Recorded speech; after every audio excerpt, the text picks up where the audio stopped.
महादेवः। काशी विश्वनाथ भगवान शिव, जिनकी पुनित पावन शिव महापुराण की कथा ये पुरुषोत्तम मास के पावन अवसर पर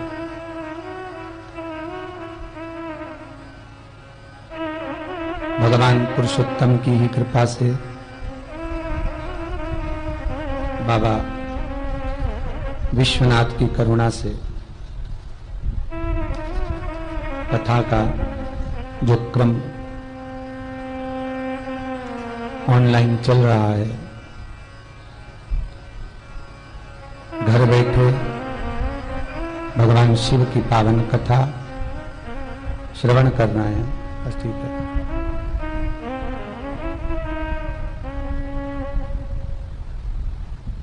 एक मन में भाव था कि अधिक मास की कथा, वैसे तो बुकिंग थी गीता प्रेस की, गोरखपुर की गीता वाटिका की, एक बुकिंग थी देवास की, एक थी खरगोन की और एक थी यूपी की।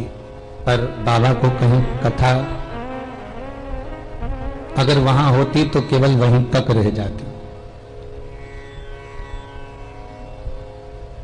पर पुरुषोत्तम शिव महापुराण की कथा जो ये गौशाला पर कुबेरेश्वर महादेव के इस पावन मंदिर प्रांगण में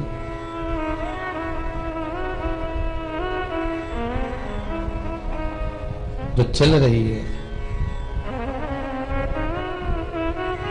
इस कथा को जनमानस तक, देश और विदेश में विराजमान सभी भक्तों तक, जो पुरुषोत्तम मास के यजमान बने, वशिष्ठ परिवार, यादव परिवार और ये कड़ेल परिवार, श्री सत्यनारायण जी कड़ेल सपत्नी यहाँ विराजमान रहे।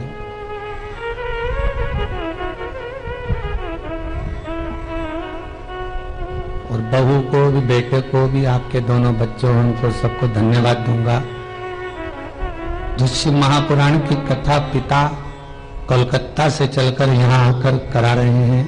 तो बेटे और बहू, बच्चे, उनको यहाँ तक लेकर आना, छोड़ना और सब आगे रहकर कि मम्मी पापा ये करें, ऐसा भाव उनके भीतर आया। साथ में भाभी जी की बहन जी भी साथ आई हैं, उनको भी बहुत बहुत साधुवाद है। सभी श्रोता भाई बहन जो देश विदेश में बैठकर टीवी चैनल के माध्यम से, यूट्यूब फेसबुक के माध्यम से कथा को जो श्रवण कर रहे हैं, उनको बहुत बहुत साधुवाद।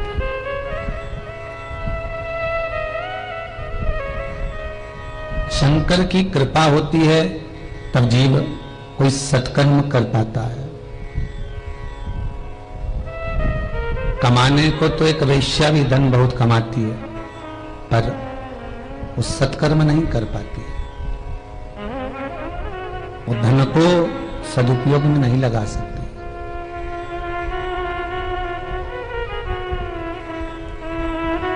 जो पूर्व में कर कर आए हो दान पुण्य, संकीर्तन, सत्संग, भजन, कीर्तन, उसका पुण्य आज हमें प्राप्त हो रहा है।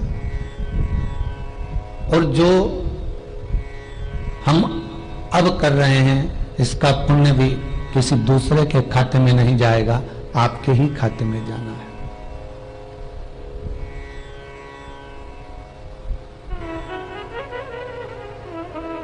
यदि पिता किसी से कर ले लेता है, कर्जा ले लेता है, तो उस कर्जे को पिता ही चुकाए, जिससे जिसको लेना है पिता के जाने के बाद वो बच्चों पर, पुत्र पुत्री पर प्रेशर नहीं दे सकता।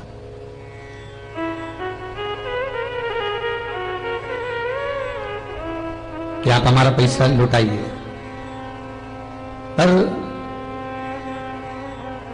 पिता मर गया, कोई चला गया और बच्चों से कह गया कि श्रीमान से, इस व्यक्ति से धन लेना है 5 लाख, 10 लाख, 20 लाख, तो बच्चे पीछे पड़कर वो ले सकते।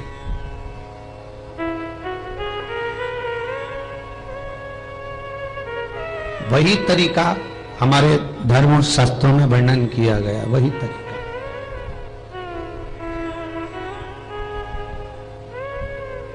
कि यदि आप पुण्य जो कर रहे हैं, आप सत्कर्म जो कर रहे हैं, आप भजन कर रहे हैं, आप दान कर रहे हैं, आप नाम जाप कर रहे हैं, इसका जो पुण्य है, आपकी संतान, पुत्र, पुत्री, पोते, नाती, पंती, ये भी उस पुण्य को अपनी ओर खींच लेते हैं।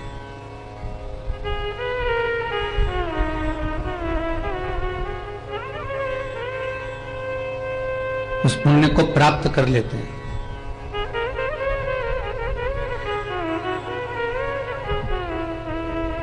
जैसे माघ महीने की सप्तमी तिथि, जिस दिन सूर्य नारायण भगवान पहली बार रथ पर बैठे थे। भगवान सूर्य नारायण पृथ्वी पर विचरण करने के लिए आते, देवलोक में विचरण करने के लिए आते। इनके पास में रथ नहीं था। अब आप जितनी बार भी सूर्य देवता का दर्शन करोगे तो रथ पे बैठे हुए मिलते हैं। रथ नहीं था इनके पास, पर इनका जो भाव था वो भगवान शिव के प्रति समर्पण का था। और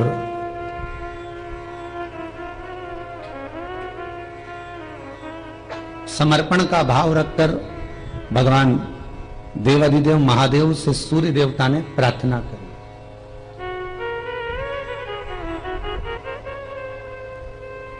कहते हैं सूर्य देवता ने इतना अखंड तप किया, इतना घोर तप किया,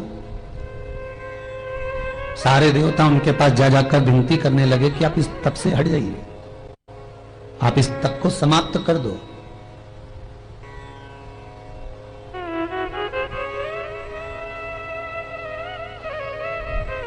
यदि आप इस तप को छोड़ देते हैं तो आपकी जो मनोकामना है वो तो पूर्ण हो ही जाएगी। और भगवान शंकर से पाना बहुत कठिन विषय नहीं है। दुनिया में सबसे सरल देव अगर कोई है तो वो महादेव ही है। उनसे पाने के लिए बहुत कठिन परिश्रम नहीं करना पड़ता है। अगर शंकर से कुछ पाना है तो आप दिल से, भाव से, मन से, चित्त से, वृत्ति से बाबा से विनती करेंगे, बाबा वो प्रदान कर देंगे।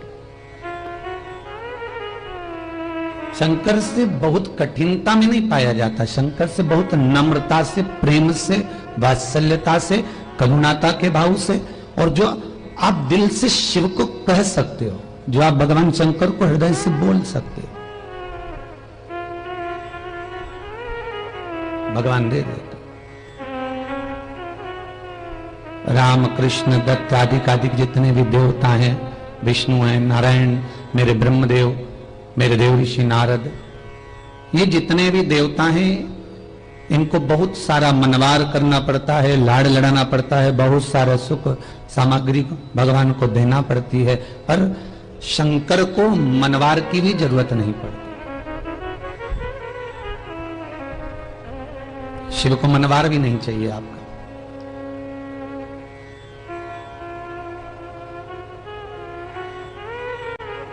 और देने वाला मेरा विश्वनाथ, देने वाला मेरा शंभु, त्रिकालदर्शी, कैलासी।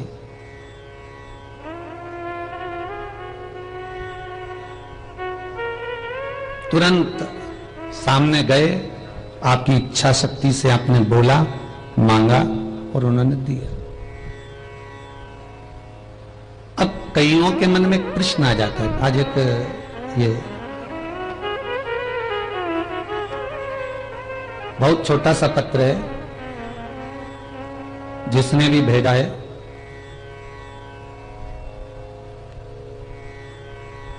जबलपुर से है ये। 5 अक्टूबर की कथा में जबलपुर की महिला मैं बोल रही हूँ, प्रार्थना करती हूँ। मेरी बेटी बहुत दिनों से नौकरी में काम कर रही थी पर उसको कोई फल नहीं मिल रहा था।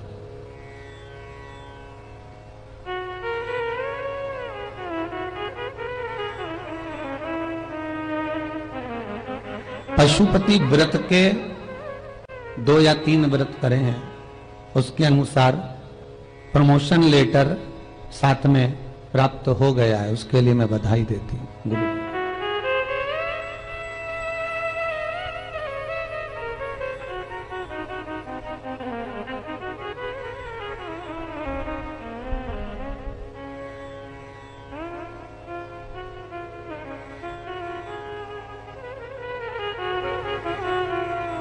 एक 3 महीने का बच्चा है, उसके लिए उन्होंने लेटर लिखा। हमारे सब काम सफल हो गए, बस एक काम हमारी पड़ोसन का है, 3 महीने का उसका बच्चा है और उसको दिल के अंदर हृदय में छेद है। और दूसरा लिखा है एक बच्ची है 2 वर्ष की, प्रत्येक 8 दिन में उसे खून चढ़ता है।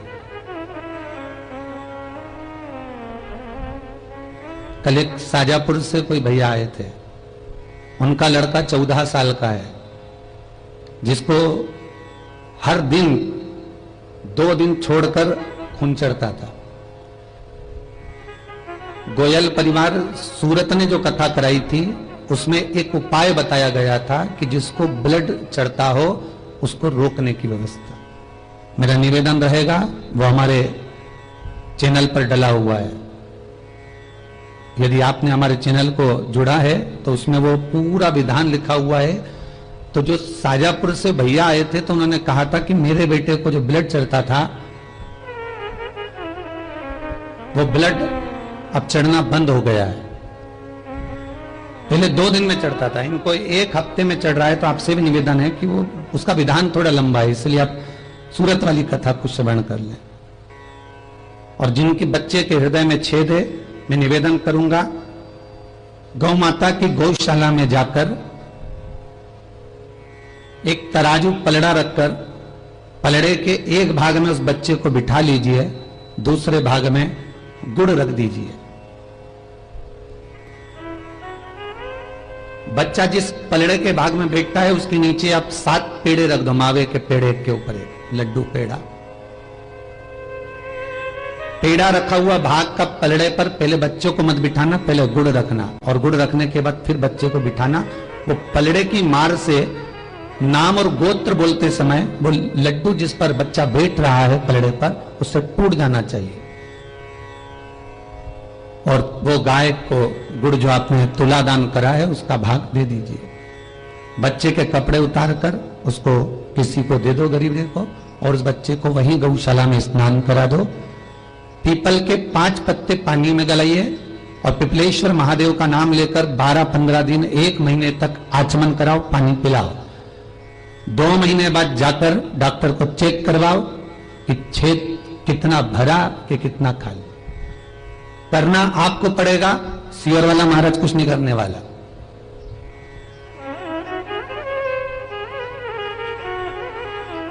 जितने लोग फोन लगाते हो कि हमें गुरुजी से बात करो, आपके हाथ जोड़कर निवेदन है आपसे, हम ना तो आज बात करें ना कल बात करें। इस व्यासपीठ से जो शंकर की कथा में बता दिया बस वो कर लीजिए।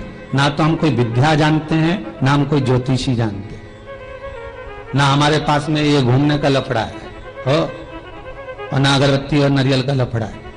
बस एक ही चरण शंकर के पकड़ रखे हैं। बाबा जो बता दे वो पुराणों में जो लिखा हुआ है, शास्त्रों में जो वर्णन है वो बता देते हैं, आप कर लीजिए।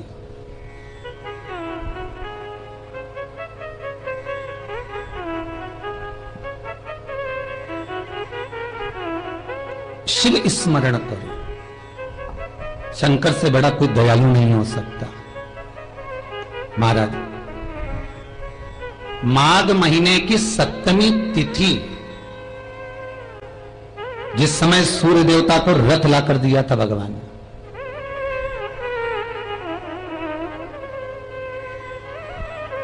खुद भोलेनाथ नंदी पर घूमते हैं, पैदल घूमते हैं, पार्वती के साथ में काशी में विहार करते रहते हैं।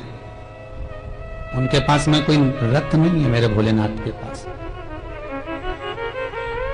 धर्म ध्वज हैं वो, नंदी ध्वज हैं वो, और उनके पास में कोई रथ या कोई बहुत जिसके घर की बहुदेव सेना हो, सेना लेकर कहीं जाना ही नहीं पड़े, केवल बहू को खड़ी कर दो सामने। वैसे भी आज की बहू भी देव सेना से कम नहीं है रे, वैसे तो केवल शंकर भगवान की बहू देव सेना से मतलब नहीं, आज की भी कम नहीं है। वो भी देव सेना भी अकेली जाती थी और सेना तैयार कर लेती थी, और ये भी बस अकेली खड़ी हो जाए तो पूरे मायके को खड़ा कर लेती है, है? ये भी देव सेना से कम है।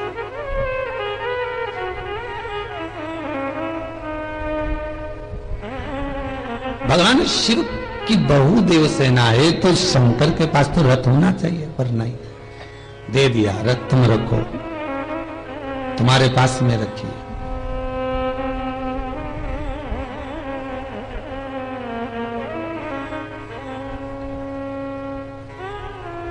महाराज सूर्य नारायण भगवान अखंड तप में लीन हो गए। इतना घोर तप सूर्य देवता ने करा, इतना घोर तप करा सूर्य देवता ने कि भगवान इंद्र, ब्रह्मा, विष्णु सब आकर मिले, अंत में भगवान शिव आकर मिले।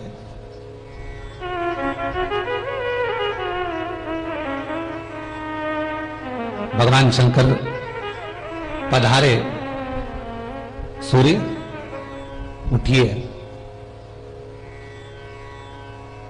क्या चाहिए आपको, बोलिए। जिस मंडल में भगवान चंद्र विराजमान है, जिस मंडल में भगवान सूर्य विराजमान है, तारे विराजमान है, संपूर्ण ब्रह्मांड का जो प्रकाश देने वाले हैं, संपूर्ण ब्रह्मांड,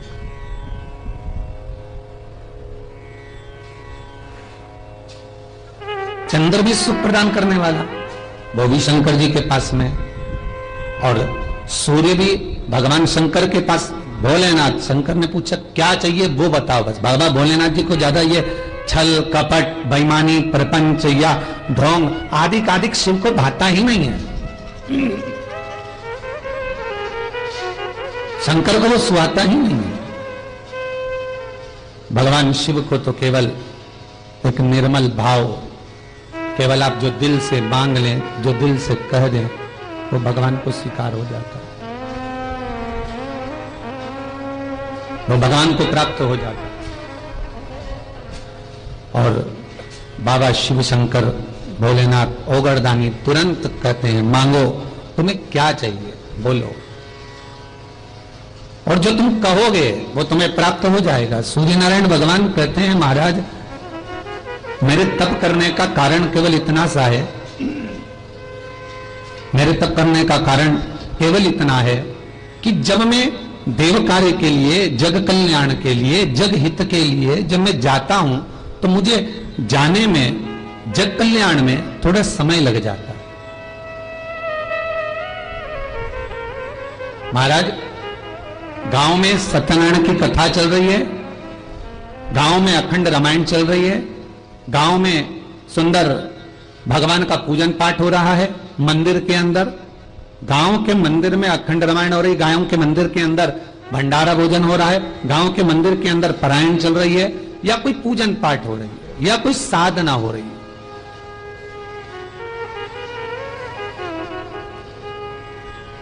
लोग विचार करते हैं कितनी बजे पंडित जी पूजन करने बैठेंगे, उससे घड़ी मिला लेते हैं, इतनी बजे आरती होगी, इतनी बजे प्रसाद बटेगा, बस उसी टाइम पर जाना है।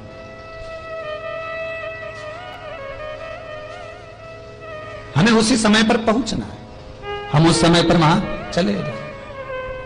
एक समय निश्चित कर लिया आपने कि मंदिर जाना है या वहां पर अनुष्ठान हो रहा है, वहां पूजन हो रही है, तो अपन आराम से चलेंगे, जब प्रसाद बटेगा तब, अभी थोड़ा हो जाने दो, यज्ञ हो जाने दो, हवन हो जाने दो, उसके बाद चलेंगे। पर नहीं, शिव महापुराण कहती है अगर किसी स्थान पर देव कार्य हो रहा है, किसी स्थान पर पूजन हो रही है, किसी स्थान पर स्मरण होने वाला है, उस भूमि को देव कार्य हो उससे पहले ही एक बार जाकर शीश नवा लेना चाहिए।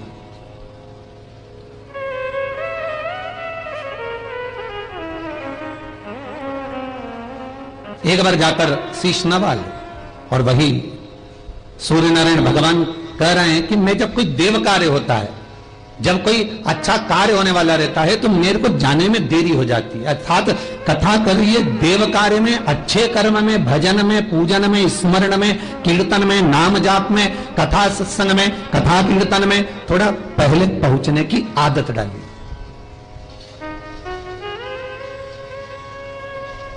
और लोगों की आदत जो होती जा रही है वो आराम से बाद में जाने की। जब पूरी सत्यनारायण जी की कथा हो जाए, फिर जब प्रसाद बंटने लगे और आवाज आना चालू हो जाए, बच गई रे भागवत गीता, बच गई राम संग सीता। जब 4-6 माताएं बैठ कर जब ये भजन गाए, या वो भजन कौन सा थे, श्री सत्यनारायण महाराज दाक्षिरों को भोग लगे श्री मेवा को। जब ये आवाज आने लगे कानों में, तब सुनकर प्रवेश करती है कि अब सत्यनारायण जी की कथा हो गई है, प्रसाद बैठने वाला, बस अब पहुंचना।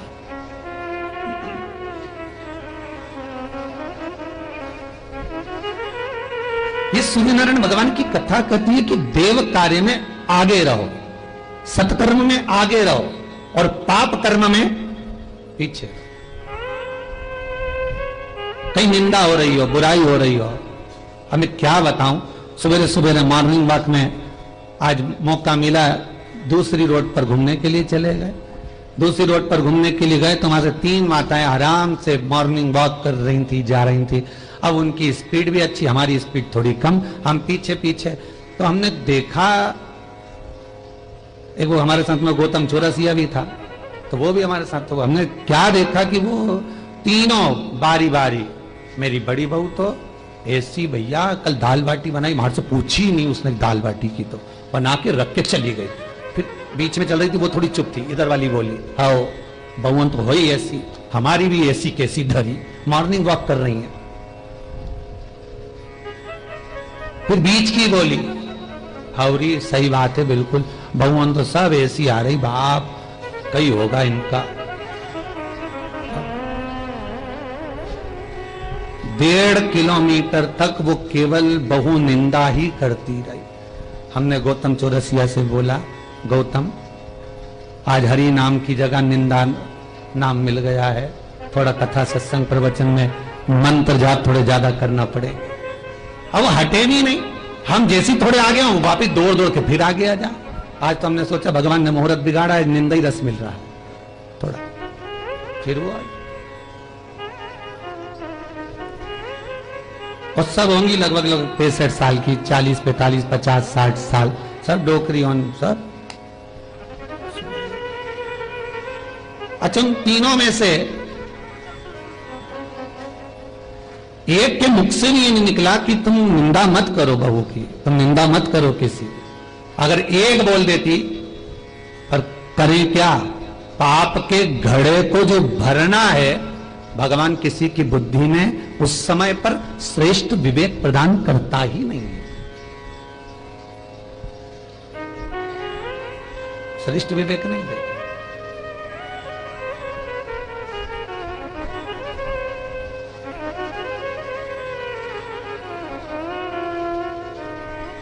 एक बहन जी देवास से आई हैं कथा सुनने के, अकेली आई हैं। हम इनको नहीं जानते, ये हमें नहीं जानते, बस आकर बोली कि हमको कथा सुनना है। हमको लगा एक दिन सुनेंगे, नहीं रुको। फिर बोले कथा सुनना है। हमने पंडित जी से कहा इनके लिए कमरा खुलवा दीजिए, वहां रहने दो, कथा सुनने दो, आराम से आनंद से श्रवण करें। अच्छा ये लगा इन माता जी के साथ में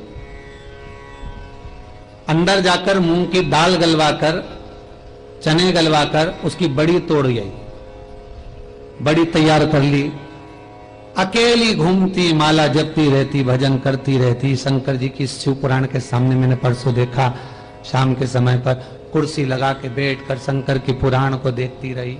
कभी गौ माता के कक्ष में चली गई, भजन कर लिया, गुनगुनाती रही, स्मरण कर लिया। देखकर ये खुशी हुई कि कम से कम इस भूमि पर आप आए तो आपने केवल भोजन नहीं करा, आपने भजन की मात्रा को बढ़ा लिया, भजन की मात्रा को बढ़ाया।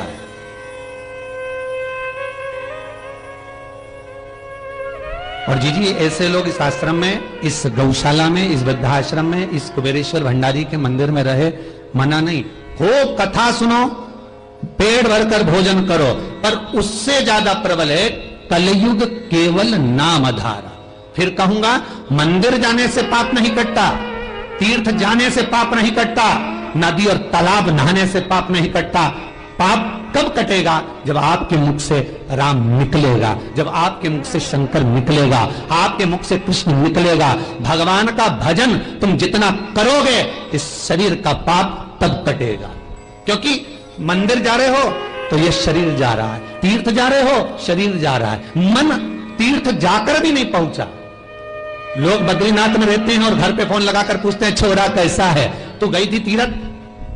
उज्जैन जाकर फोन लगाकर कहते हैं बहू कैसी है, कहीं कथा में बैठे हैं तो वहां से हमारे फोन लगाकर बोलते हैं। तो ये मत सोचना कि मंदिर जाने से पाप कट जाएगा, ये ना सोचिए कि तीर्थ जाने से पाप कट जाएगा, ये ना सोचिए कि तीर्थ में बैठने से पाप कट जाएगा। पाप, आप तीर्थ भी जाओगे, मंदिर भी जाओगे, देवालय भी जाओगे, पर शरीर तो चला गया, पर ये मन वहां तक नहीं पहुंचा। तो मन नहीं पहुंचा तो पाप तो उतना ही लिप्त रहा। पाप कटा कहां? उस पाप को काटने के लिए आपकी मंत्र माला, आपका जाप, आपका स्मरण, आपका भजन, आपका कीर्तन, आपका नाम जाप जपना आपको पड़ेगा, पड़ोसी नहीं जपेगा।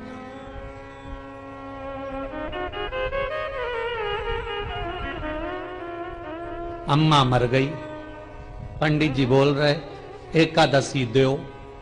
अब बड़ी बहू भी 2-3 एकादशी दे रही, छोटा बेटा भी 2-4 एकादशी दे रहा, बड़ा भी दे रहा, सब एकादशी मत दे रहे हैं।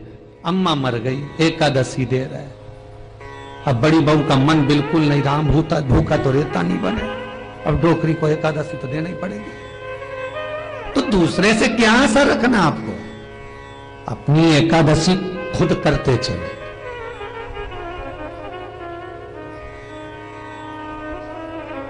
एकादशी करते करते करते करते ही जीवन निकल जाए, प्राण छूट जाए, तो भगवान भी कहे कि इसको छोरा और बहू कोई एकादशी दे ना दे, उसने अपनी खुद की रख रखी। अब तुम्हारे पास में अगर पैसा नहीं होता तो ये 3-4 महीना का लॉकडाउन में अगर तुम्हारे घर में अनाज नहीं होता, तुम्हारे घर में नमक मिर्ची नहीं होता, तुम्हारे घर में तेल शक्कर नहीं होती, तो 2-3 महीना जो निकला, ये माताएं जानती है, इसलिए डब्बे में संजो कर भर भर के रखती है कि कब समय आ जाए, कब टीवी पर बोल दे कि कल से लॉकडाउन। ये तो टीवी पे बोला लॉकडाउन, एक आध दिन यमराज ने बोल दिया पूरी डाउन, क्या कर लोगे?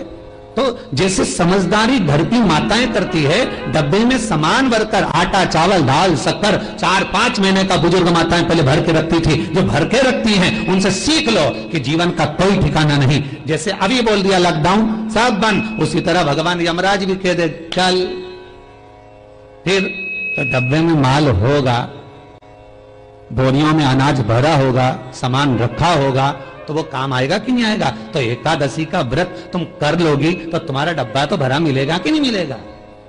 डब्बा तो पूरा भरा।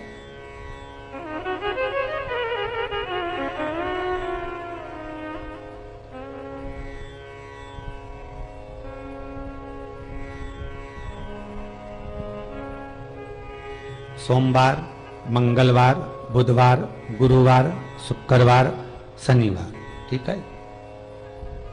ये वार किसने बनाए थे? भगवान शंकर ने। जब भोलेनाथ माता पार्वती के साथ में कैलाश पर विराजमान थे, ब्रह्मा जी से कहा गया कि सृष्टि का निर्माण करिए। ब्रह्मा जी ने किन्नरों की सृष्टि बनाई, जिस पर भगवान विष्णु हंस दिए थे। तो भगवान विष्णु को कृष्ण बने, जब द्वापर में आए तो भगवान विष्णु को भी किन्नर बनना पड़ा था, भगवान कृष्ण को भी किन्नर बनना पड़ा था। जब पूरी सृष्टि खंड बन गया, पूरा सृष्टि की रचना होने लगी, तो कहा दिन का विभाजन कैसे हो, वार कैसे बने, दिन का विभाजन कैसे हो। सारे देवता मिलकर भगवान शिव जी के पास गए। भोलेनाथ, त्रिकालदर्शी, कैलाशी, अविनाशी, कृपा करें। बोलिए। शंकर भगवान ने पूछा क्या बात है। ब्रह्मा जी बोले सृष्टि तो रच दी, पर नित्य प्रति ये जो रोज दिन पलटेंगे, इस दिन का नाम, इस वार का नाम क्या रखा जाएगा। शंकर भगवान बोले चिंता मत करो। भगवान शंकर ने दोनों हस्त कमल, एक हस्त के ऊपर दूसरा हस्त रखा, नेत्र बंद करे, और भगवान ने उसी समय पर उस घड़ी पल को, उस तिथि को, उस नक्षत्र को संजोते हुए वारों का निर्माण कर दिया। सूर्य मतलब रविवार, चंद्र मतलब सोमवार, भौम मंगल, वारों का निरावरण कर दिया।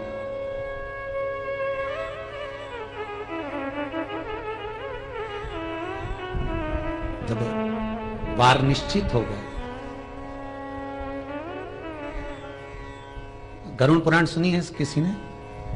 जितने लोग टीवी पर कथा सुन रहे हो, अगर गरुड़ पुराण सुनी होगी आपने, तो उसमें वर्णन आता है कि कृष्ण पक्ष और शुक्ल पक्ष, शुक्ल पक्ष में मरने वाले और कृष्ण पक्ष में मरने वाले, इन दोनों का भेद वर्णन गरुड़ पुराण में किया गया है तृतीय अंश के अंदर। शुक्ल पक्ष और कृष्ण पक्ष।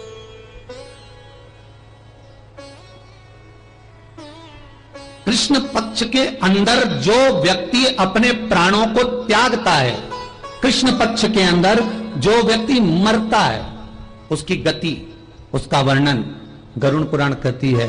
जो जीव मरा, वो जीव जब प्राणों को छोड़ता है, छोड़ते समय उसने जिसका भजन करा होता है, जिस बार का उसने व्रत रखा होता है, वही दिन कृष्ण पक्ष के अंदर जो वार का नियम है, जिस बार का व्रत रखा, सोमवार, मान लो कोई कृष्ण पक्ष में सोमवार के दिन मर गया, तो शास्त्र कहता है उसको यम के दूत जब बंदी बनाने के लिए आते हैं, यम के दूत जब उसको लेने के लिए आते हैं, तब चंद्रदेव जिसका तुमने व्रत करा है, और मान लो सोमवार को प्राण छूटे या मंगल को प्राण छूटे तो मंगल देव, भौमदेव, या बुधवार को प्राण छूटे तो गणेश देव, ऐसे जो देव का दिन है,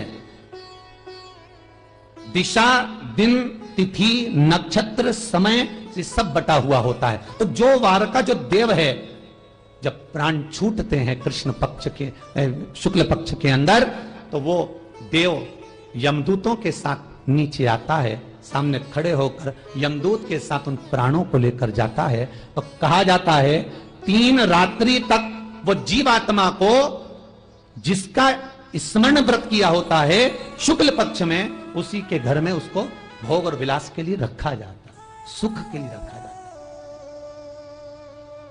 शुक्ल पक्ष और कृष्ण पक्ष, महाराज वर्णन करता है कृष्ण पक्ष कि कृष्ण पक्ष में मान लो अगर किसी के प्राण छूटे हैं, सोमवार, मंगलवार, बुधवार, गुरुवार, शुक्रवार, शनिवार, जिस तिथि को गया है, जिस दिन गया है महाराज, तब ये वार उसको लेने के लिए नहीं आते, वो सीधे यमदूत आते हैं, बंदी बनाते हैं, लेकर जाते। वारों का बड़ा नियम है महाराज। अब आपको क्या मालूम कि आप कौन से वार को मरोगे? आपको क्या मालूम कि कौन से पक्ष में मरोगे, कि शुक्ल में जाओगे कि कृष्ण में जाओगे? अब मकान की रजिस्ट्री हो तो भले तुम कर सकते हो कि बड़े बेटों को दो कि छोटे को दो, परंतु ये मरने का कौन को दोगे कि भाई मैं कौन से मुहूर्त में मरूंगी, कब मरूंगी, क्या ठिकाना। शिव महापुराण की कथा कहती है और पद्म पुराण कहती है, जिंदगी में एक बार, संपूर्ण जीवन में, आपकी अगर 100 साल की उम्र है तो संपूर्ण जीवन में एक बार रविवार, सोमवार, मंगल, बुध, गुरु, शुक्र, शनि, इन 7 वारों के व्रत अवश्य करना चाहिए। जैसे मान लो तुमने एक व्रत एक दिन रविवार का कर लिया, मान लो कोई दूसरा, तो कई माता इतनी चतुर है, एक बार ये कथा हमने वहां पर सुनाई चंडीगढ़ में कि व्रत करना चाहिए, तो एक माता जी बोली हम तो कर लेते हैं, कभी एकादशी इस दिन आती, कभी एकादशी उस दिन आती, तो हमारे तो सारे व्रत हो गए होंगे। हमने कहा माता जी व्रत काय का करा तुमने? तो कि एकादशी का, तो दिन तो सोमवार था कि रविवार था। ऐसा मान्य नहीं होगा। बताओ, तुम घर में करके देखना, बड़ी बहू के लिए चेन बनवा के लाना, बड़ी बहू के लिए चेन लाना, और बहू को कह देना तेरली बनवाई है, और वो चेन उठाकर तुम छोटी बहू को दे देना, फिर देख दो करिया तेरा क्या होगा। फिर देखो, वो चेन तुम बड़ी बहू को मत देना, फिर छोटी को दे देना, या वो चेन तुम अपनी बेटी को दे देना, फिर बहू का मुंह देखना भगोना जैसा है। तो घर में सही से तुम्हें रोटी दे देगी क्या? उसी तरह तुम सोचो, हमने एकादशी का व्रत करा, वो सोमवार को पड़ गई, मंगलवार को पड़ गई, तो हमें तो पुण्य मिल जाएगा। फिर वही भली बात आ गई, व्रत कर रही एकादशी का और फल ले रही सोमवार का, मंगलवार का, कहां से मिलेगा? प्राप्त नहीं होने वाली।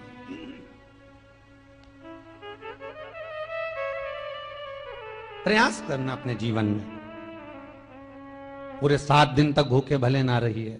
अब कई माताएं तो इतनी होशियार रहेंगे कि हम तो नवरात्रे का व्रत करते हैं 9 दिन का, तो सारे ही बार बीच में आ जाते हैं, रविवार, सोमवार, मंगल, बुध, गुरु, शुक्र, शनि, सभी बीच में आ गए। तो पुण्य मिलना चाहिए ना गुरु जी। जब तुमने नवरात्रे का व्रत करा है, देवी का व्रत करा है, तो पुण्य उस भाग में देवी से ले ना, फिर बाहर से क्यों ले रही हो?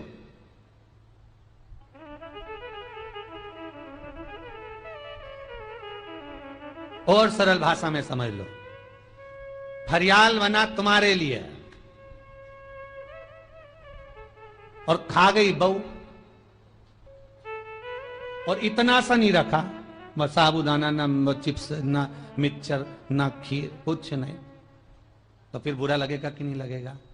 अब व्रत रखा देवी जी का नवरात्रे, और तुमने सोच लिया रविवार को मिल जाए, सोमवार को मिल जाए, वो बात नियम नहीं। जिसके लिए बना है उसको मिलना चाहिए। तो हो सके तो जीवन में कभी एक बार, हम रोज का नहीं करें, जीवन में कभी एक बार, कभी रविवार का कर लेना, पर किसी देवता के लिए नहीं, बस केवल सूर्य देवता के लिए। कभी चंद्र का कर लेना, सोमवार का चंद्र देव के लिए, कभी भौमवासरे, कभी मंगलवार, कभी बुधवार, कभी गुरुवार, कभी भी। घर के लोग पूछे आज कौन से भगवान का व्रत रखा है? बस गुरुवार का रखा है।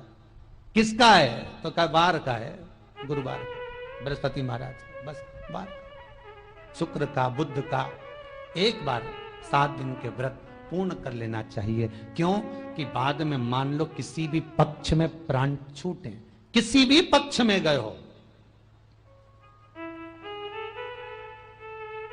एक व्रत कर लेने से 3 दिन का सुख उस देवता के यहां, देवियां स्वयं आपके चरण टुराएंगी महाराज। वो देवियां इतना सुख, बस नियम होना चाहिए कि वो व्रत, हमने देखा कई माताएं करती, मालूम पड़े करें तो फिर वो कह देती हमने बृहस्पतिवार का व्रत करा है तो वो गुरु महाराज हमारे, और ये भी समझ लेना अच्छे से, वो भी एक बात जान लो कि कोई ने पहले के बताए हैं ना व्रत तुमको कि भाई तुम्हारा बृहस्पति कमजोर चल रहा है तो गुरुवार के व्रत करो, ये भी मान्य नहीं होगा तुम्हारे इसमें। और तुम्हारा शनि चल रहा है बेकार तो तुम शनिवार का व्रत कर रहे हो, तो जो व्रत तुम करते आ रहे हो वो मान। जैसे एकादशी देखा होगा ना आप लोगों ने, एकादशी का क्रम क्या है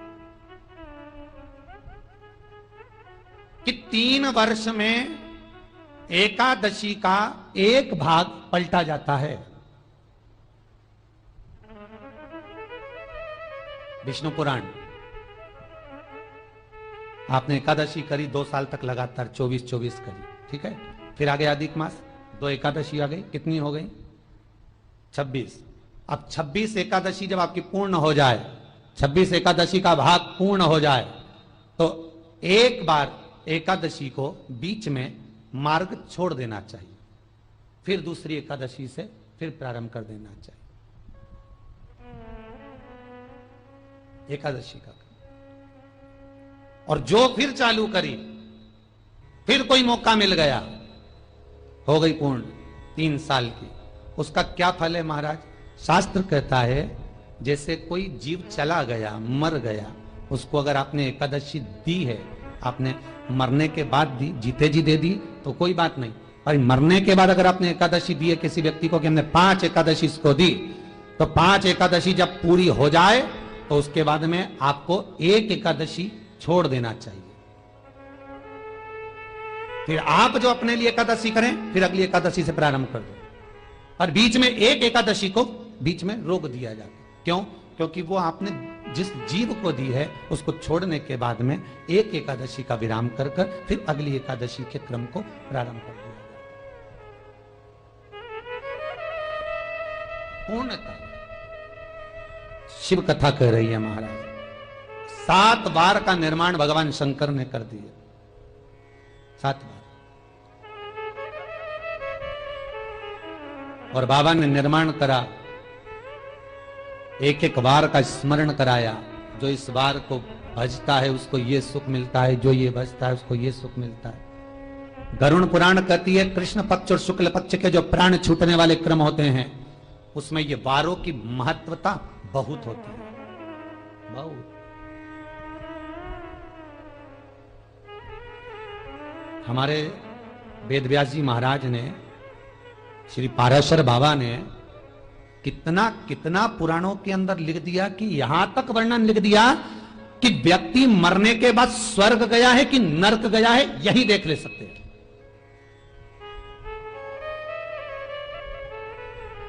पुराणों में यह तक लिखा हुआ है कि मरने वाला व्यक्ति स्वर्ग गया कि नरक गया। वार, घड़ी, पल, तिथि, पक्ष, इन दोनों से चतुर ब्राह्मण, शास्त्र पुराण पढ़ने वाले ब्राह्मण अंदाजा लगा लेते हैं कि यह पहले नरक गया है कि स्वर्ग गया। गरुड़ पुराण में इतना अंश लिखा हुआ है, भविष्य पुराण गरुड़ पुराण के अंदर। ये मरने के बाद गया कहां पर है? अगर गरुड़ पुराण का एक एक अंश ध्यान से पढ़ा जाए तो व्यक्ति को मालूम पड़ जाता है कि ये मरने के बाद स्वर्ग गया कि नरक गया। कितने भोग इसने भोगे हैं। यहां तक गरुड़ पुराण में यह तक वर्णन लिखा है कि जीवात्मा जिस पक्ष में प्राण त्यागती है उस पक्ष में उसे बेतरणी तक जाना होता है कि नहीं जाना होता। 2 नदियां हैं, एक बेतरणी, एक पुष्कला। बेतरणी जिसमें मांस, पीप, रक्त सब भरा हुआ है, और दूसरी पुष्करा जिसके अंदर पवित्र जल भरा हुआ है। तो ये कृष्ण पक्ष, शुक्ल पक्ष, इसका दिन, तिथि से ये मालूम पड़ जाता है कि व्यक्ति जो मरा उसका प्राण कौन से दिन, कौन से वार को, कौन से पक्ष में छूटे हैं। फिर उससे अंदाजा लगाया जाता है, फिर उसको देखकर मालूम करा जाता है कि इसको बेतरणी भोगना पड़ी कि नहीं भोगना पड़ी, कि ये पुष्कर से निकल के चला गया। रास्ता एक ही है, ये बेतरणी का, ये पुष्कर का। यहां से जाओगे तो नरक के भोग की ओर जाना है, यहां से जाना है तो देवलोक की ओर जाना है। नदी के बीच में एक रास्ता आ जाता है, बस वहीं से कट हो जाता है मार्ग। कितना कितना शास्त्र लिखे हैं साहब, कितना वर्णन लिखा है।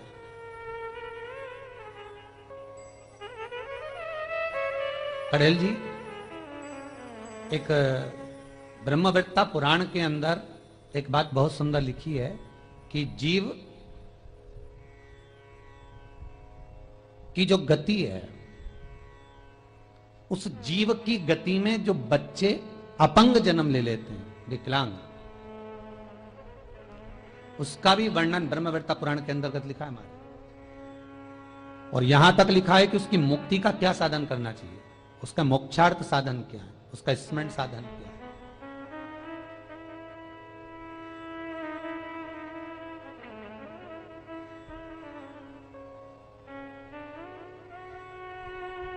एक बात कहें आपसे, शिव जी की आराधना करो, खूब करो। गणेश जी की आराधना करो, खूब करो। जगत जननी जगदम्बा की आराधना करो, खूब करो।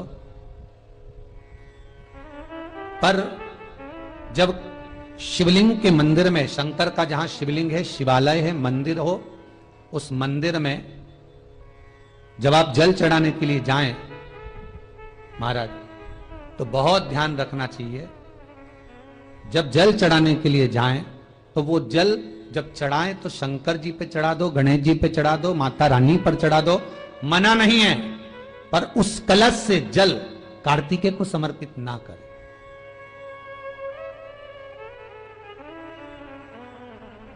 कार्तिकेय को केवल जल का छींटा देकर कुंकू, चावल, हल्दी जो आप समर्पित कर रहे हैं वो समर्पित कर सकते हैं।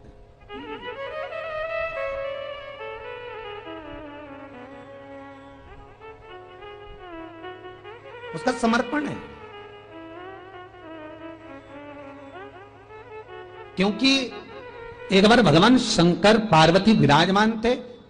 शंकर जी के राजभवन का तिलक किसको किया जाए, कौन बनेगा राजा? जो पहले परिक्रमा कर कर आएगा, प्रथम मान। कार्तिकेय जी मोर पर बैठकर चले गए। गणेश जी महाराज जाने वाले थे तो माता पार्वती ने रोक कर कहा, सुन गणेश, और वो कहां जा रहा है?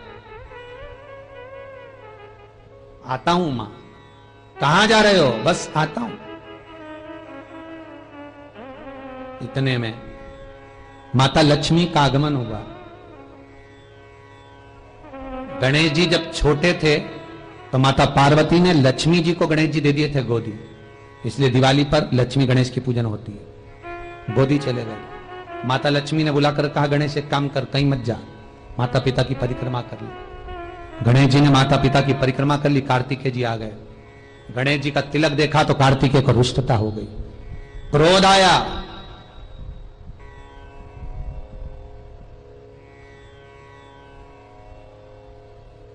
और इतना क्रोध कार्तिकेय बाबा को आया, इतना क्रोध आया कि बाबा कार्तिकेय ने कहा, मां ये शरीर, ये मांस और खाल आपकी दी हुई है, यह आपका दिया हुआ है।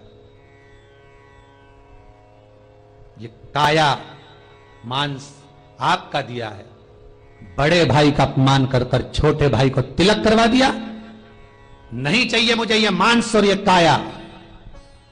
और शंकर भगवान कार्तिकेय ने अपने शरीर के पूरे मांस को, काया को निकाल कर पटक दिया शिवजी और पार्वती के सामने।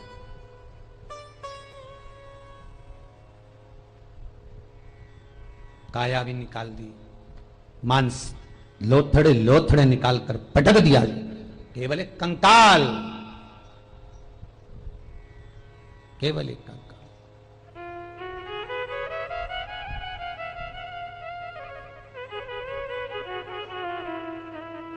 शिव शंकर भगवान ने कार्तिकेय को समझाया, धीर बंधवाया, क्रोध शांत करवाया। तू वापिस इस काया को धारण कर ले। नहीं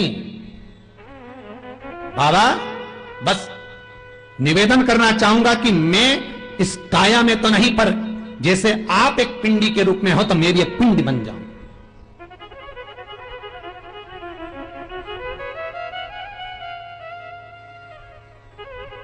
नाम पड़ा कायेश्वर महादेव।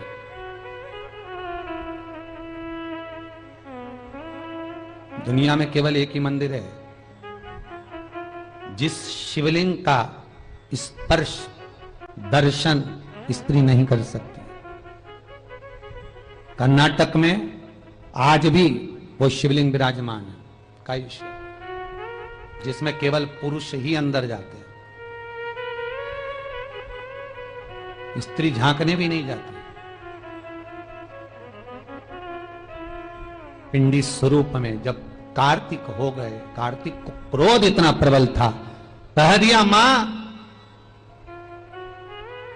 एक स्त्री ने, नारी ने मेरा सम्मान नहीं करा और मेरे भाई ने भेद उत्पन्न करा। मैं श्राप देता हूं, अगर मेरे इस पिंडी का दर्शन कोई सौभाग्यवती नारी करेगी, 7 जन्म तक विधवा हो जाएगी।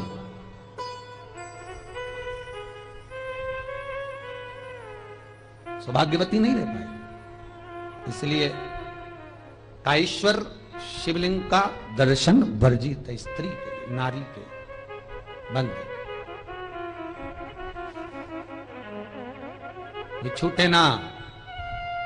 भगवान शिव मनाए, कार्तिकेय जी को रिझाए, समझाया।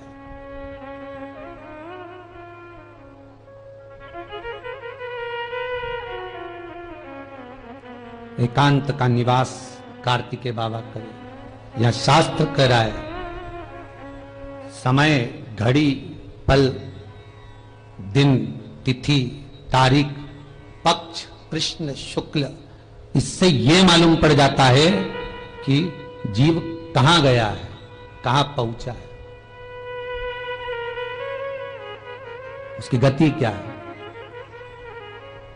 तो शास्त्र कहता है, शिव महापुराण की कथा कह रही है, जीवन, पूरे जीवन में, फिर निवेदन करूंगा, नहीं तो कहीं का कह दे कि हमारे तो शुगर थी, हमारी तो बीपी थी और गुरुजी ने व्रत का बोल दिया, हम तो बीमार पड़ गए। तो भैया ऐसा काम मत करना रे हो, अच्छे से सुन लेना, जरा सरसों का तेल डाल के कान के अंदर अच्छे से सुनो, बाद में नहीं तो कह दो कि बताओ गुरुजी ने व्रत का बोला था और हमारे तो बीपी ऊंचा नीचा हो गया। या हम तो ये भी कहते हैं कि खूब चरो, एकादशी करो, तो व्रत का भी ध्यान रखो। आपसे ये नहीं कह रहे हैं कि पूरे 7 दिन के व्रत एक साथ कर लो, आज रविवार कर लिया तो 2-4-8 दिन बाद सोमवार का कर लेना, पर किसी के निमित्तार्थ नहीं तो तुम कल सोमवार का व्रत तुम्हें हर बार ही करती हो, सोमवार शंकर सोमवार 16 सोमवार, या हमारे को किसी ने बताया था सोमवार, मैं तो 100 साल से करती आ रही सोमवार। अरे तुम कितने साल भी करो, पर जो शास्त्रार्थ रीति से अपने लिए भगवत पद पाने के लिए व्रत सोमवार का कर लो, फिर कभी 8 दिन बाद मंगलवार का कर लो, फिर कभी 8 दिन बाद बुधवार का कर लो। तो इसका मतलब ये नहीं कि तुम 4-6 साल तक करती रहो, हो? वो भी नहीं करना तुम्हें तो एक बार कर लो बस, बहुत है।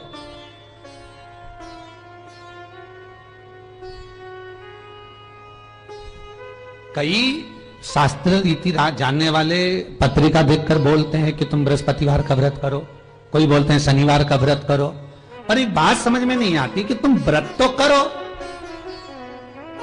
शुक्रवार का व्रत करो, तुम व्रत तो करो, पर उसमें लिखा है शुक्रवार के व्रत में कि खट्टा मत खाओ, तो तुम तो बोली कि मैं खट्टा खाई ही नहीं, फिर भी मुझे संतोषी माता ने कुछ नहीं दिया। तो केवल खट्टा खाने से काम नहीं चलेगा, खट्टा बोलो भी मत।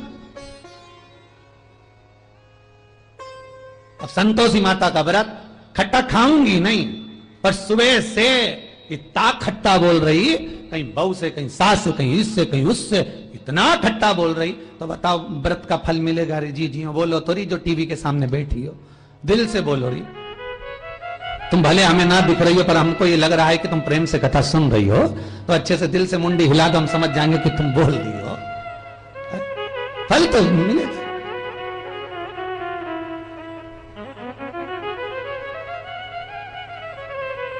बता दिया पंडित जी ने बृहस्पतिवार का व्रत करो।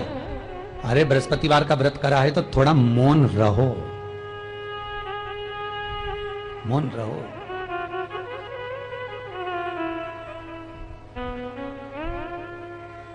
अगर मौन रहोगे तो बृहस्पति महाराज सुख का अनुभव देंगे, क्योंकि बृहस्पति मौन है,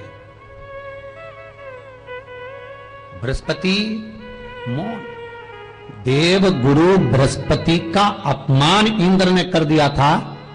सिंहासन पर बैठा हुआ इंद्र अप्सराओं का नृत्य देखता है, और अप्सराओं के नृत्य को देखते हुए इंद्र ने, बृहस्पति महाराज सामने से आए, देवताओं के गुरु हैं, इंद्र का गुरु बृहस्पति महाराज सामने से आ रहे हैं। अप्सरा नृत्य कर रही है, घूमते घूमते अप्सराओं का हाथ बृहस्पति बाबा के सिर पर लग जाता है। नृत्य करते समय बृहस्पति बाबा कुछ नहीं करा, इंद्र प्रणाम नहीं करा, सम्मान नहीं करा, सत्कार नहीं करा। बृहस्पति बाबा थोड़ी देर बैठे, बैठने के बाद बृहस्पति बाबा चले गए उठकर। कुछ बोले नहीं, एक शब्द बोला नहीं। बृहस्पतिवार का व्रत कर रहे हो, गुरु को सही कर रहे हो, पंडित जी ने बताया है पत्रिका देखकर बृहस्पति का व्रत करो, पर पंडित जी ने यह नहीं बताया कि शांत रहो। पंडित जी ने बस बताया बृहस्पतिवार का व्रत करो, तो बस कर रहे हैं। एक टाइम फलाहार कर लिया, एक टाइम भोजन कर लिया, केला के पेड़ की पूजन कर ली, ये कर लिया, चने की दाल का स्मरण कर लिया, पीला भोजन कर लिया, बिना नमक का खा लिया। पर पंडित जी ने ये क्यों नहीं बताया कि बृहस्पति महाराज जैसे बनो, क्रोध पर संयम रखो।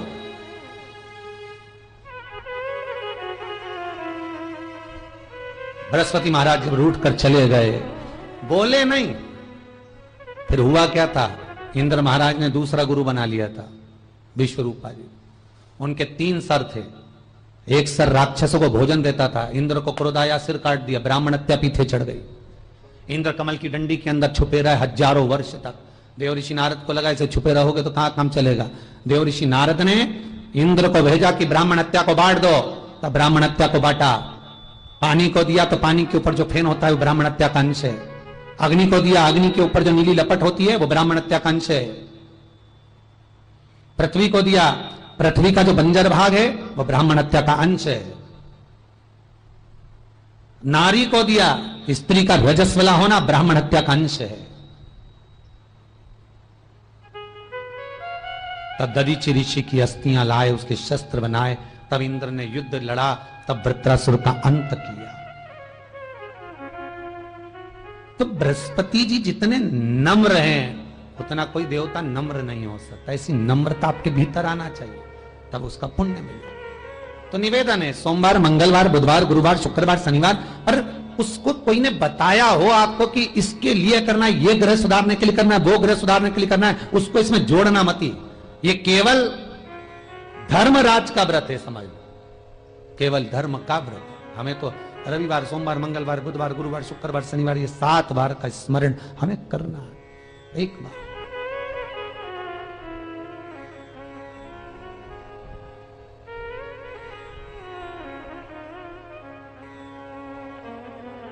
महाराज,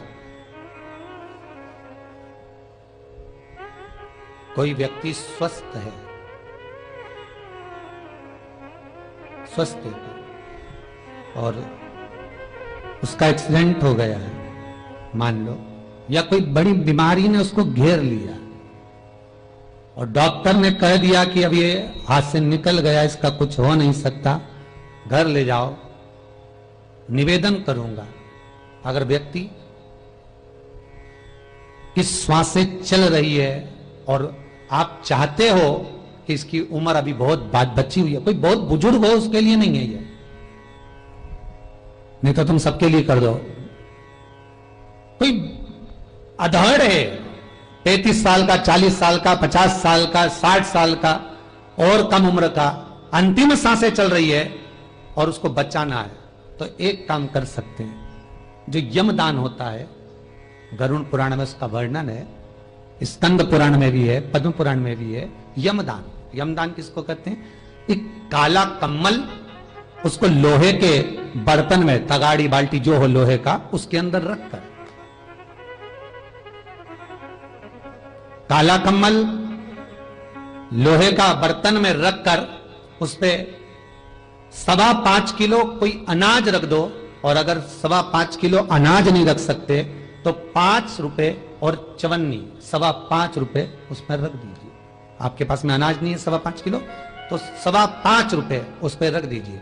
एक रात्रि जो व्यक्ति बीमार है, जिसको बचाना है, उस व्यक्ति के कमरे में उसको रख दिया जाए, दूसरे दिन उठाकर किसी को भी दान में पहुंचा दिया जाए। किसी को भी, जो शनि आदि का दान लेते हो, जो जोगी आदि का दान प्राप्त करते हो, मूल का दान लेते हो, ऐसे व्यक्ति को दे दीजिए। महाराज, ज्यादा से ज्यादा 8-15 दिन लगेंगे, उस व्यक्ति के स्वास्थ्य में सुधार आना प्रारंभ हो जाएगा।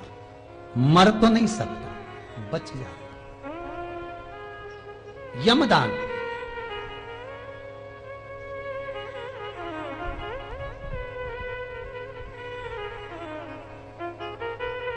एक कार्तिक महीने में यम द्वितीया की कथा अगर किसी ने सुनी हो तो उसको मालूम होगा। भाई दूज की नहीं बोल रहा हूं, यम द्वितीया की कथा हो। यम द्वितीया की कथा क्या कहती है? कार्तिक पूर्णिमा के अंतर्गत, कार्तिक के अंतर्गत आती है यम द्वितीया की कथा कि एक बनिए का एक पुत्र हुआ, ठीक है।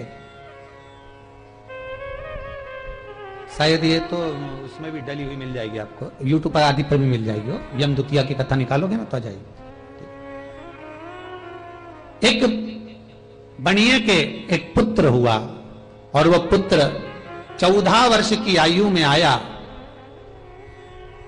पर यह पुत्र जो बनिए को हुआ था, उस बनिए ने उस बेटे की पत्रिका, जन्म पत्रिका बनवाई, ज्योतिषी को दिखाई, कहा यह बच्चा 18 वर्ष की आयु में मर जाए।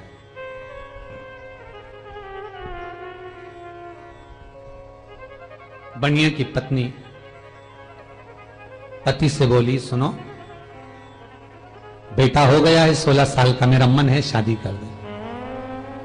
अब पति को तो यह मालूम था कि ये मरेगा 18वें वर्ष में, और 18वें वर्ष में अगर ये मरेगा और पत्नी आएगी बेचारी, उसको क्यों वैधव्य करना, कन्या को, इस लड़की को क्यों उसकी जिंदगी नाश करनी।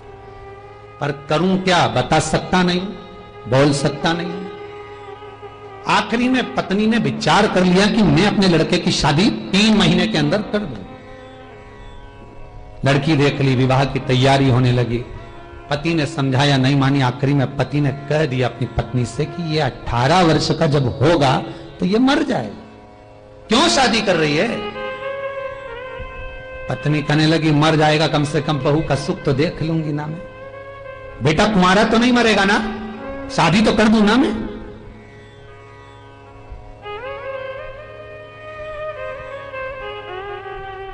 तेरी मर्जी कर दे। लड़के की शादी कर दी, 1.5 साल निकला, 18 वर्ष की जो तारीख लिखी थी, बताई थी, उसके प्राण छूटने का समय आ गया। पत्नी, उस बनिए की पत्नी ने अपनी बहू से कहा, तू कुछ मत कर, केवल एक काम कर कि तू शंकर का भजन कर, शिव का स्मरण कर, वो महामृत्युंजय मृत्यु को जीतने वाला है। पत्नी रोज पार्थिव शिवलिंग का निर्माण करती, पूजन करती, बेलपत्र समर्पित करती, भगवान का पूजन करती, पूजन कर कर जल लाकर पूरे परिवार पर छीट देती।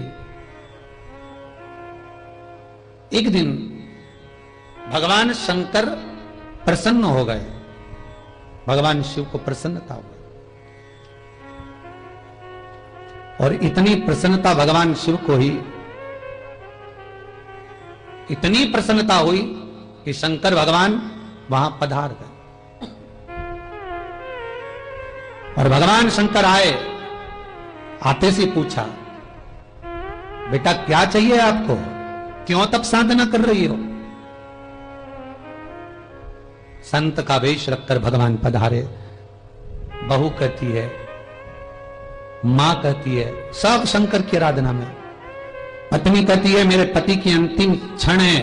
मां कहती है, मेरा बेटा मरने वाला है, 18 वर्ष पर यम के दूत बंदी बनाने के लिए आएंगे और उसको लेकर चले जाएंगे। भगवान शंकर को लगा भी है, यमराज को तो जो लेखन दिया है कि भाई तुम्हें ये करना है तो करना तो पड़ेगा। अगर ड्यूटी तुम्हें कह दिया कि तुम्हें वहां बैठना है तो तुम्हें बैठना है, तुम्हें कह दिया तुम कान पे 8 घंटे बैठना है तो बैठना है, भले तुम्हें कुछ भी हो, स्वास्थ्य खराब हो तो हो, परंतु तुम बैठो। समय निश्चित है। नौकरी करने वाले जाते हैं, काम करना है तो करना है, करो। भगवान शिव से कहा, बस प्राण ना छूटे इसके, इसलिए प्रार्थना करिए। शंकर भगवान बोले, ये तो हो नहीं सकता, लेखनी में लिखा गया है कि मरना है तो मरना पड़ेगा, तुम और कुछ मांग लो। तो बाबा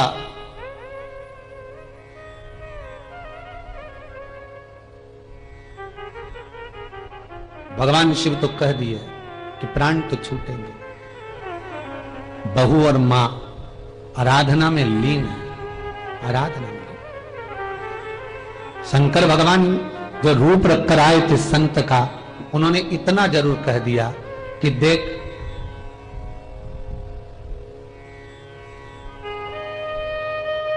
दक्षिण दिशा में 10 दिशाओं में अलग अलग देवताओं का वास होता है। 10 दिशाओं में, उसमें से जो दक्षिण दिशा है, इस दिशा का जो मालिक है वो यमराज है। दक्षिण दिशा का जो मालिक है, दक्षिण दिशा का जो आधिपत्य स्थापित करने वाला है वो यमराज है।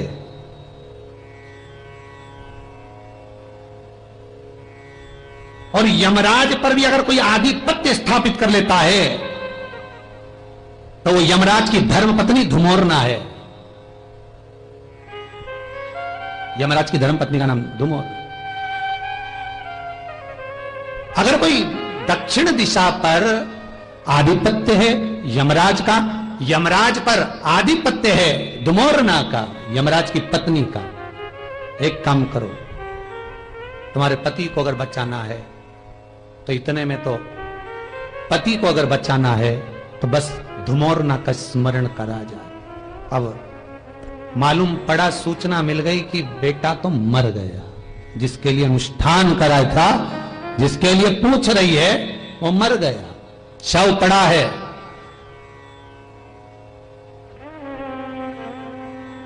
शव के पास गई नहीं, बहू भी नहीं गई, मां भी नहीं गई, शिव अर्चना, धुमोरना का स्मरण करा। शंकर भगवान के शिवलिंग पर काली तिल चढ़ाना प्रारंभ करी। धुमोरना सामने आकर खड़ी हो गई। हे नारी, क्या चाहिए तुमको?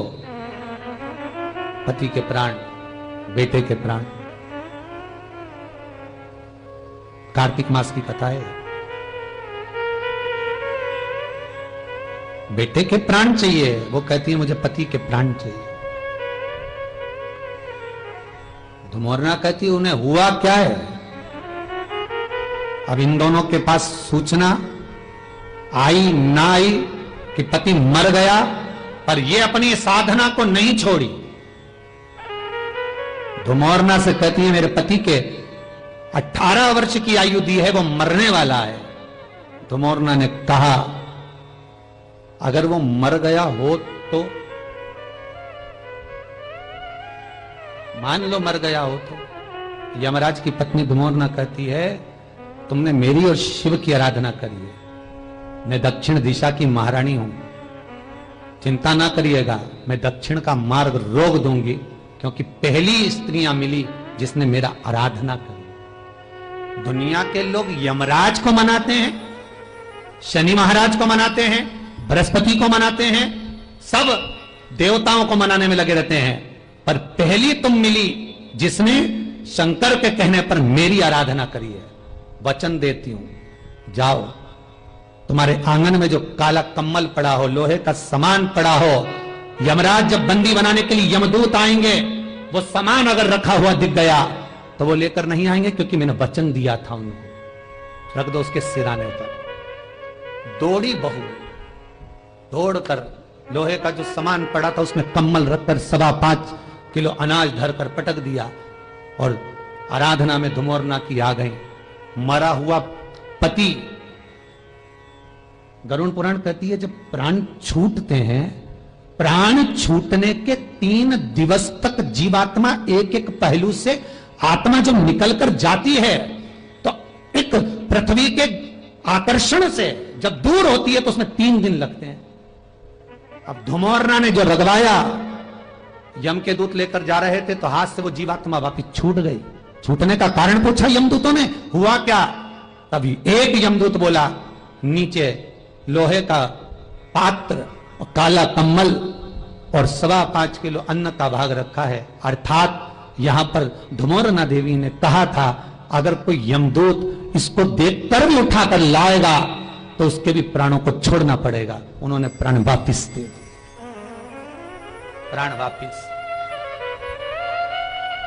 केवल एक इन्हीं के प्राण शंकर जी ने वापिस नहीं कराए। अगर ये जीवित रहे तो प्राण बच्चा ले। राजा श्वेत यम के दूत बंदी बनाने के लिए आ गए थे, उनको भगा दिया। मृत्यु देवी आ गई, मौत को मार दिया। यमराज आ गया, उसको मार दिया। तब क्रोध में सूर्य भगवान को चिंता लगी कि बताओ मेरा बेटा मर गया, मेरा पुत्र।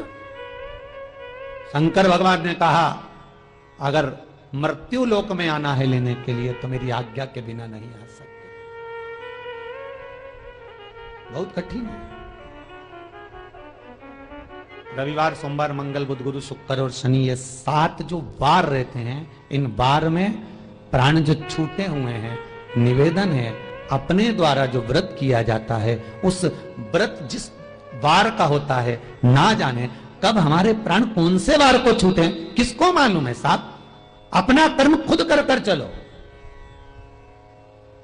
जिससे वो 3 दिन का सुख का भोग उस देवता के साथ हमको मिले, हमें प्राप्त। स्मरण करते चलो।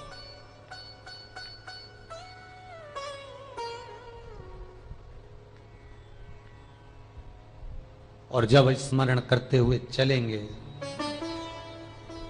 भजन करते हुए चलेंगे, आप रूप अपना जीवन सवारते हुए चलो, वो जीवन का सुख हो।